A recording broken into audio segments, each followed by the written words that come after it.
வணக்கம்.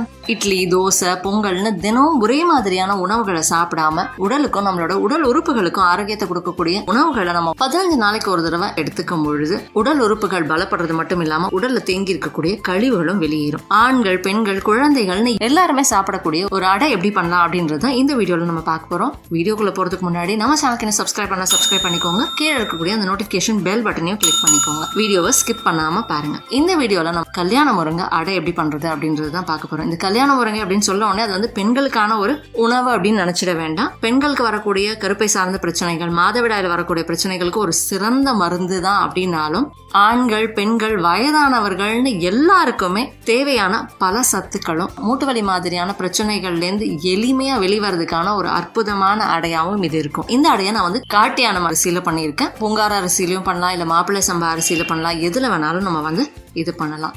அதோட முளைக்கட்டின பச்சை பயிறு, கருப்புளுந்தும் சேர்த்திருக்கேன். சரி, இப்போ இந்த அடை எப்படி பண்ணலாம் அப்படின்றது பார்க்கலாம். இந்த அடை பண்றதுக்கு நான் 1 கப் அளவுக்கு காட்டியானம் அரிசி எடுத்திருக்கேன். இந்த காட்டியானம் அரிசியை நல்லா ஒரு 2 தடவை கழுவிட்டு ஒரு 6 மணி நேரம் ஊற வச்சு எடுத்துக்கலாம். இந்த அடை நீங்க காலையில பண்றீங்க அப்படின்னா முதல் நாள் இரவே இதுக்கு தேவையான பொருட்களை எடுத்து வச்சிட்டோம் அப்படின்னா காலையில ரொம்ப சுலபமா இதை செஞ்சிடலாம். அதனால முதல் நாள் இரவே ஒரு 6 மணி நேரத்துக்கு நம்ம முதல்ல காட்டியான அரிசியை ஊற வச்சுக்கலாம். அதே மாதிரி நான் இதோட முளைக்கட்டின பச்சைப்பயிரும் முளைக்கட்டின கருப்பு உளுந்தும் எடுத்துக்கிறேன். அதையும் நம்ம முதல் நாளே ஊற வச்சு முளைக்கட்டி எடுத்து வச்சுக்கலாம். முதல்ல ஒரு மிக்சியில காட்டியான அரிசி எடுத்துக்கிறேன்.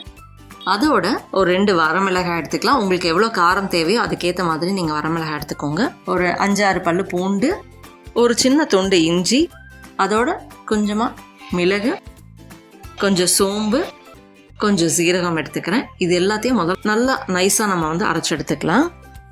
இது நல்லா நைஸாக அரைச்சி எடுத்துக்கிட்டதுக்கு அப்புறமா இதோட ஒரு கப் அளவுக்கு முளைக்கட்டின பச்சை பயிரும் கருப்பு உளுந்தும் சேர்த்து எடுத்துக்கலாம். இந்த முளைக்கட்டின கருப்பு உளுந்தும் பச்சை பயிரும் பார்த்தோம்னா நமக்கு வேற எந்த உணவுலையும் கிடைக்காத வைட்டமின் சத்துக்கள் இதில் கிடைக்கும். அதே மாதிரி எளிமையாக செரிமானம் ஆகிறதுக்கும் உதவும். வளரக்கூடிய குழந்தைகளுக்கு தேவையான ஊட்டச்சத்துக்களும் இதில் அதிகமாகவே இருக்கு. இதையும் நம்ம எடுத்துக்கலாம். இதோட உப்பு சேர்த்துக்கிறேன்.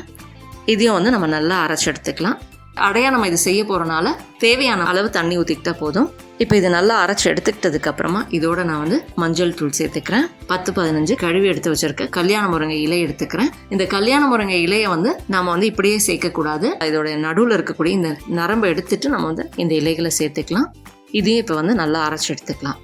இப்போ இது நல்லா அரைச்சி எடுத்துக்கிட்டதுக்கு அப்புறமா சின்னதாக நறுக்கி எடுத்து வச்சிருக்க இந்த சின்ன வெங்காயத்தையும் இதோட சேர்த்து நல்லா கலந்து விட்டுக்கலாம். தேவை அப்படின்னா கொஞ்சம் பச்சை மிளகாய் இதோட சேர்த்துக்கலாம். குழந்தைகள் சாப்பிட்றாங்க அப்படின்னா கண்டிப்பாக பச்சை மிளகாயை தவிர்த்துருங்க. நம்மளோட கல்யாண முருங்கை அடைக்கு தேவையான மாவு தயாராகிடுச்சு. இப்போ நம்ம உடனே இது அடையா சுட்டு எடுத்துக்கலாம். இந்த கல்யாண முருங்கை அடை பார்த்தோம்னா மலச்சிக்கல், சிறுநீரகம் சார்ந்த பிரச்சனைகள், மாதவிடாயில வரக்கூடிய பிரச்சனைகள், தாய்ப்பால் சுரக்கிறதுல பிரச்சனை இருக்கக்கூடிய பெண்களுக்கு எல்லாருக்குமே ஒரு அற்புதமான மருந்து. ஆண்களுக்கு வரக்கூடிய இடுப்பு வலி, உடல் வலி, முதுகுவலி மாதிரியான பிரச்சனைகளுக்கும் ஒரு அற்புதமான காலை உணவா இது இருக்கும். ஒரு 15 நாளைக்கு ஒரு தடவை இந்த அடையை நம்ம செஞ்சு சாப்பிடும் பொழுது உடல் கழிவுகள் நீங்கும். இதுக்கு நான் கொஞ்சம் நல்லெண்ணெய் சேர்த்துக்கிறேன். வளரக்கூடிய குழந்தைகள், கருவுற்று இருக்கக்கூடிய தாய்மார்கள், குழந்தை பெற்ற தாய்மார்கள், ஒரு 30-40 வயசுல இருக்கக்கூடிய பெண்கள் எல்லாருமே ஒரு 15 நாளைக்கு ஒரு தடவை எடுத்துக்க வேண்டிய ஒரு கீரை இந்த கல்யாண முருங்கை கீரை. இந்த கல்யாண முருங்கை கீரை பார்த்தோம்னா தாய்ப்பால் சுரக்கிறத அதிகரிக்கும். கருப்பை சார்ந்த பிரச்சனைகள், மாதவிடாயில வரக்கூடிய பிரச்சனைகள், குறிப்பா வயிற்று வலி மாதிரியான பிரச்சனைகளுக்கு ஒரு நல்ல தீர்வை கொடுக்கும். ஆண்கள், பெண்களுக்கு வரக்கூடிய உடல் வலி, மலச்சிக்கல், சிறுநீரகத்துல வரக்கூடிய பிரச்சனைகளுக்கும் ஒரு அற்புதமான மருந்து இது.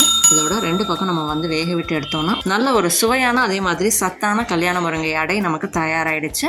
இதுக்கு வரமிளகா சட்னி, இல்லைன்னா வெங்காய சட்னி, தக்காளி சட்னி மாதிரியான ஒரு சட்னி இதோட சேர்த்து சாப்பிடலாம். கல்யாண முருங்கை அடை எப்படி பண்றது அப்படின்றது பார்த்தோம். இந்த அடை நான் செய்யறதுக்கு பொதுவாக நம்ம பயன்படுத்துகிற கடலை பருப்பு மாதிரியான பருப்பு வகைகளை சேர்க்கல. எளிமையாக செரிமானம் ஆகக்கூடிய, அதே மாதிரி உடலுக்கு நல்ல ஒரு பலத்தையும் கழிவுகளை நீக்கக்கூடிய ஒரு பயிர் வகைகளை தான் சேர்த்துருக்கோம். அதோட காட்டியான அரிசியும் நம்ம சேர்த்துருக்கோம். நல்ல ஒரு சுவையாகவும் இருக்கும், நல்ல ஒரு சத்தான ஒரு அடையாகவும் இது இருக்கும். கண்டிப்பாக ட்ரை பண்ணி பாருங்க. இந்த வீடியோ பயனுள்ளதாக இருந்ததுன்னா லைக் பண்ணுங்க, மற்றவங்களுக்கு ஷேர் பண்ணுங்க. நம்ம சேனலுக்கு இன்னும் சப்ஸ்கிரைப் பண்ணிக்கோங்க. பக்கத்தில் இருக்கக்கூடிய அந்த நோட்டிஃபிகேஷன் பெல் பட்டனையும் கிளிக் பண்ணிக்கோங்க. என் ஆரோக்கியம், என் குடும்பத்தின் ஆரோக்கியம், என் சமூகத்தின் ஆரோக்கியத்திற்கான பயணம் இது.